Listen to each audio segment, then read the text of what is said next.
अब मैं आपको 5वां और अंतिम अध्याय सुनाने जा रही हूँ, जो इस प्रकार है। श्री सूत जी बोले, श्रेष्ठ मुनियों, अब इसके बाद मैं दूसरी कथा कहूँगा, आप लोग सुने। अपनी प्रजा का पालन करने में तत्पर तुंगध्वज नामक एक राजा था। उसने सत्यदेव के प्रसाद का परित्याग करके दुख प्राप्त किया। एक बार वह वन में जाकर और वहाँ बहुत से पशुओं को मारकर वट वृक्ष के नीचे आया। वहाँ उसने देखा कि गोपगण बंधु बांधवों के साथ संतुष्ट होकर भक्ति पूर्वक भगवान सत्यदेव की पूजा का आह्वान कर रहे हैं। राजा यह देखकर भी अहंकारवश न तो वहां गया और न ही उसने सत्यनारायण भगवान को प्रणाम किया। पूजन के बाद सभी गोपगण भगवान का प्रसाद राजा के समीप रखकर वहां से लौट आए और इच्छा अनुसार उन सभी ने भगवान का प्रसाद ग्रहण किया।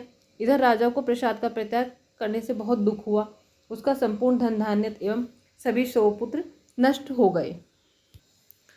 राजा ने मन में यह निश्चय किया कि अवश्य ही भगवान सत्यनारायण ने हमारा नाश कर दिया है, इसलिए मुझे वहां जाना चाहिए जहां श्री सत्यनारायण भगवान का पूजन हो रहा है। ऐसा मन में निश्चय करके वह राजा गोपगणों के समीप गया और उसने गोपगणों के साथ भक्ति श्रद्धा से युक्त होकर विधि पूर्वक भगवान सत्यदेव की पूजा की। भगवान सत्यदेव की कृपा से वह पुनः धन और पुत्र से संपन्न हो गया और इस लोक में सभी सुखों का उपभोग कर अंत में सत्यपुर वैकुंठ लोक को प्राप्त हुआ।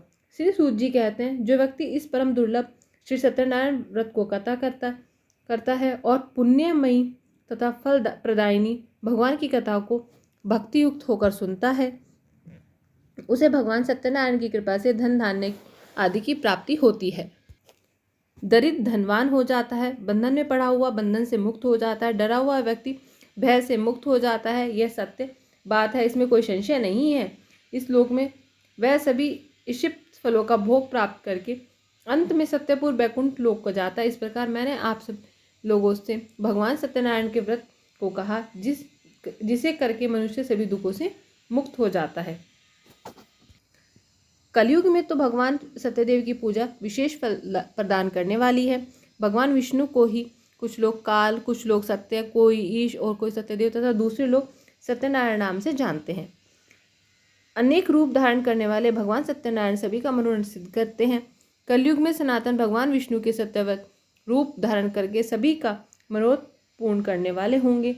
हे श्रेष्ठ मुनियों, जो व्यक्ति नित्य भगवान सत्यनारायण की कथा को पढ़ता है, सुनता है, भगवान सत्यनारायण की कृपा से उसके सारे पाप नष्ट हो जाते हैं। हे मुनिवरों, पूर्व काल में जिन लोगों ने भगवान सत्यनारायण का व्रत किया था, उसके अगले जन्म में वृतांत कहता हूँ, आप भी सुने। महान प्रज्ञा संपन्न सत्यनारायण भगवान व्रत करने से दूसरे जन्म में सुदामा हुए। उस जन्म में भगवान श्री कृष्ण का ध्यान करके उन्होंने मोक्ष प्राप्त किया। लक्कड़हारा भिल गुहो का राजा हुआ और अगले जन्म में उसने भगवान श्री राम की सेवा कर मोक्ष प्राप्त किया। महाराज उल्कामुख दूसरे जन्म में राजा दशरथ हुए, जिन्होंने रंगनाथ जी की पूजा करके अंत में वैकुंठ प्राप्त किया। इसी प्रकार धार्मिक और सत्यव्रती साधु पिछले जन्म के सत्यव्रत के प्रभाव से दूसरे जन्म में मोरध्वज नामक राजा हुए। उसके आर्य से चीरकर अपने पुत्र की आदि देह भगवान विष्णु को अर्पित कर मोक्ष प्राप्त किया। महाराजा तुंगध्वज जन्मांतर में स्वयंभू मनु हुए और भगवत संबंधी संपूर्ण कार्यों का अनुष्ठान करके वैकुंठ लोक को प्राप्त हुए। जो गोपगण थे, वे सब जन्मांतर में ब्रजमंडल में निवास करने वाले गोप हुए और सभी राक्षसों का संहार करके उन्होंने भी भगवान का शाश्वत धाम गोलोक प्राप्त किया। इस प्रकार श्री स्कंद पुराण के अंतर्गत रेवा खंड में श्री सत्यनारायण कथा का यह 5वां अध्याय भी पूर्ण हुआ।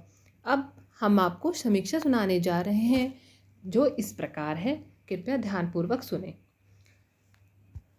सत्यनारायण व्रत कथा के पात्र में 2 कोटि में आते हैं, निष्ठावान सत्यव्रती एवं स्वार्थबद्ध सत्यव्रती। सतानंद काष्ठ विक्रेता भील एवं राजा उल्कामुख निष्ठावान सत्यव्रती थे। इन पात्रों ने सत्याचरण एवं सत्यनारायण भगवान की पूजा अर्चना करके लौकिक एवं पारलौकिक सुखों की प्राप्ति की। शतानंदती दीन ब्राह्मण थे। भिक्षाव्रती अपनाकर वे अपना और अपने परिवार का भरण पोषण करते थे।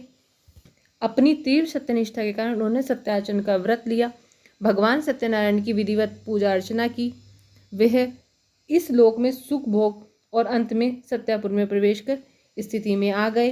काष्ठ विक्रेता भील भी अति निर्धन था, इसी तरह लकड़ी बेचकर अपना और अपने परिवार का पेट पालता था।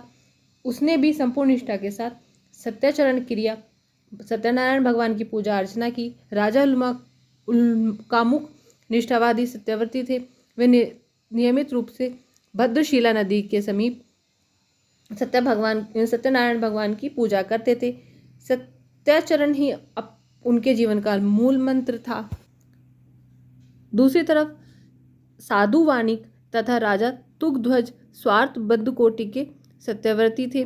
स्वार्थ साधन हेतु बाध्य होकर इन दोनों पात्रों ने सत्याचरित किया। सत्यनारायण भगवान की पूजा अर्चना की। साधु वाणिक की सत्यनारायण निष्ठा नहीं थी। सत्यनारायण पूजा अर्चना का संकल्प लेने के उपरांत उसके परिवार में कलावती नामक कन्या का जन्म हुआ।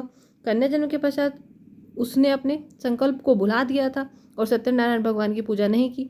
उसने पूजा कन्या के विवाह के तक के लिए टाल दी। कन्या के विवाह के अवसर में भी सत्यनारायण चरण पूजा से मुंह मोड़ लिया। दामाद के साथ व्यापार यात्रा में चला गया।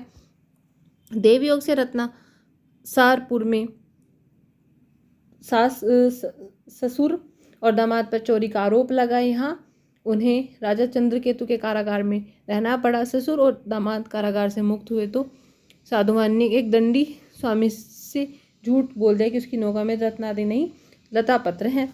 इस मिथ्यावदन के कारण उसे संपत्ति विनाश का कष्ट भोगना पड़ा। अंत बांधे होकर उसने सत्यनारायण भगवान का व्रत किया। साधु वाणिक के मिथ्याचरण के कारण उसके घर में भी भयंकर चोरी हो गई। उसकी पत्नी और पुत्री दाने दाने को मोहताज हो गई। इसी बीच उन्हें साधु वाणिक के कुशल लौटने की सूचना मिली। उस समय कलावती अपनी माता लीलावती के साथ सत्यनारायण भगवान की पूजा अर्चना कर रही थी। समाचार सुनते ही कलावती अपने पिता पुत्री से मिलने दौड़ी चली आई। इसी हड़बड़ी में भगवान का प्रसाद ग्रहण करना भूल गई।